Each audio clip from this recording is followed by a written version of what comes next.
A sitting U.S. president meets with the leader of North Korea, net neutrality is gone, and the FBI, also known as the first bunch of idiots, is exposed as having been full of bias and political agenda. Coming up on Today with 2 cents.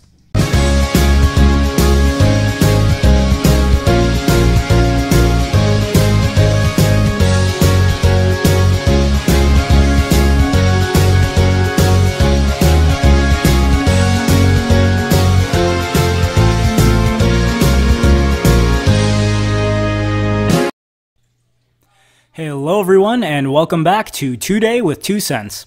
A big happy Father's Day to all our dads out there watching, and to all of those of you with a father, be sure to give him a pat on the back, a trip to the golf course, or whatever else might float his boat on this day honoring fathers.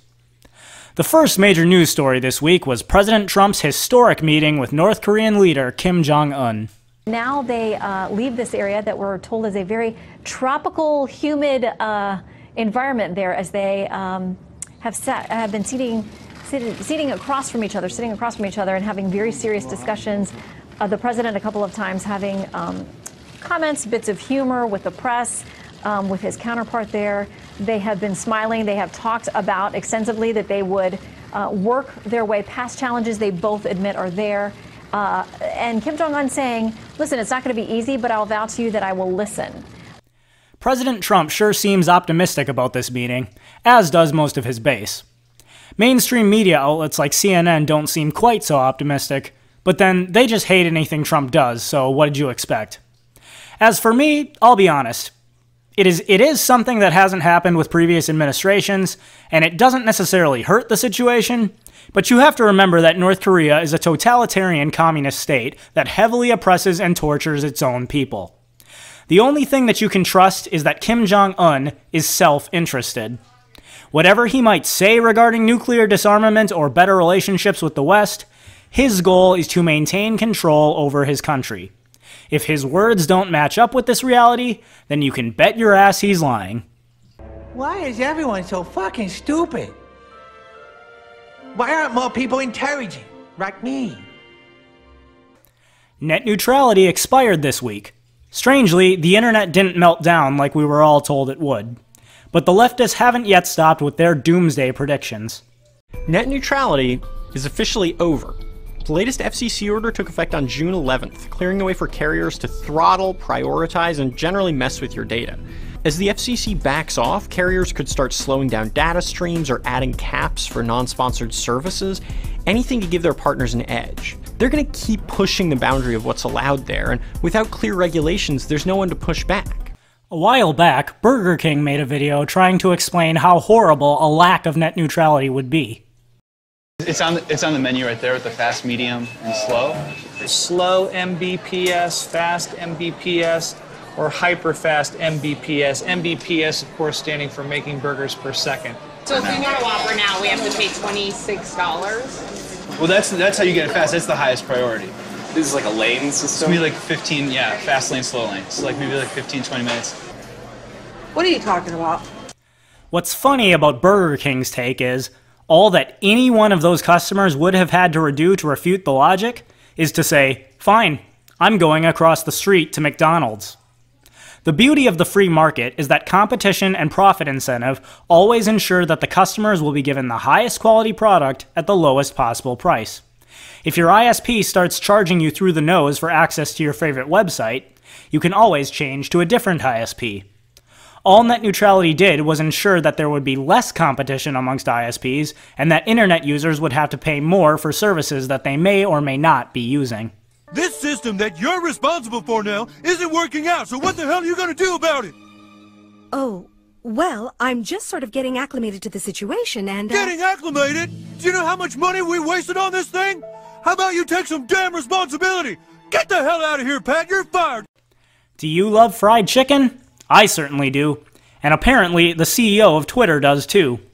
However, after tweeting out his delicious fried chicken sandwich from Chick-fil-A, he was chastised by a whole swarm of social justice warriors who reminded us that Chick-fil-A hates LGBTQXYZ, folks.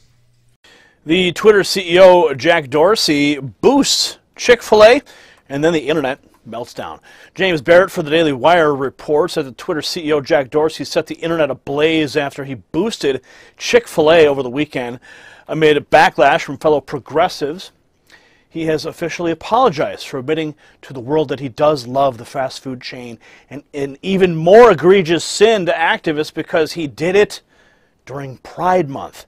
More, Jack boost. On behalf of the whole LGBTQ community, Jack, kindly boost your head out of your ass. Oh. According to a Huffington Post article released earlier this week, in 2012, Chick-fil-A CEO Dan Cathy stated, "We are inviting God's judgment on our nation when we shake our fist at him and say, 'We know better than you as to what constitutes a marriage,' and I pray God's mercy on our generation that has such a prideful, arrogant attitude to think that we have the audacity to define what marriage is about." Now, I do support the right of anyone to boycott Chick-fil-A if they are unpleased with this statement. However, let me make a few observations. Dan Cathy did not say that he hates homosexuals or that homosexuals are not welcome at Chick-fil-A.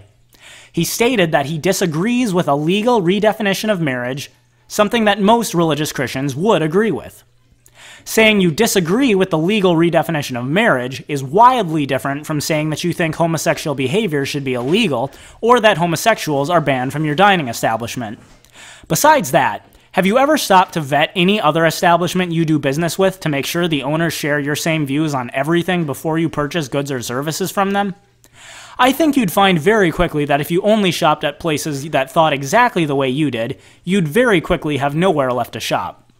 Again, go ahead and boycott Chick-fil-A if you want to.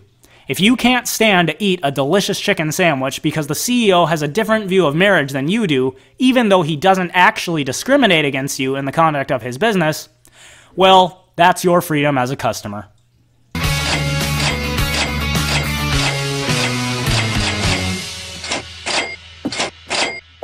Is opening and closing the cash register a bunch of times helping business yet? No. Okay, then we'll do other stuff. In an earth-shattering news break, the Inspector General has released its report regarding the investigation into Hillary Clinton's private email server. As I suspected all along, it revealed disturbing political bias by senior FBI officials. Today's IG report says there is no evidence that politics played a role in Jim Comey's actions in 2016, and they expect you to believe that because they believe you're stupid. But it is clear a lot of people in his life were deeply hostile to Donald Trump, and now we know the FBI was filled with the same kinds of people. Today's report reveals even more text messages to and from Peter Strzok and his girlfriend Lisa Page, including this damning exchange from August of 2016. Page texted Strzok, quote, "Trump's not ever going to become president, right? Right?"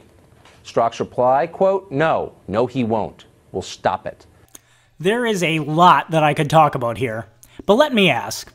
When a senior FBI agent states that we will stop it with regards to the question of Trump becoming president, how is a reasonable person supposed to interpret that? The report has also revealed that former Director Comey never had any intention of having Hillary Clinton prosecuted, and that he repeatedly usurped the authority of the Attorney General, supposedly to preserve the integrity of the first bunch of idiots.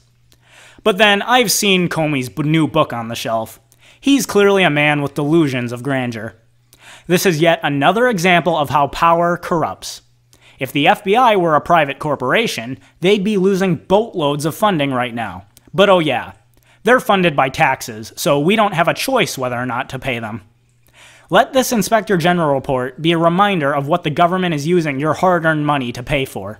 Have no fear! The social contractor is here! Oh boy, the social contractor?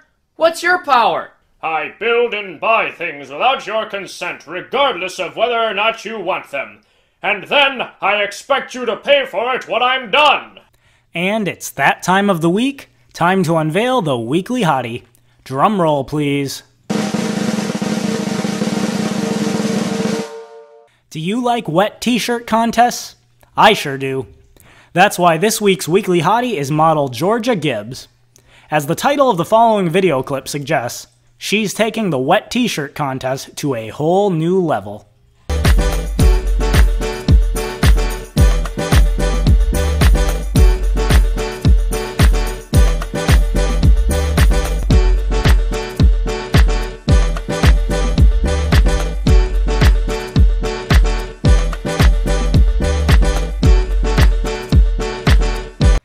that brings us to an end for this week.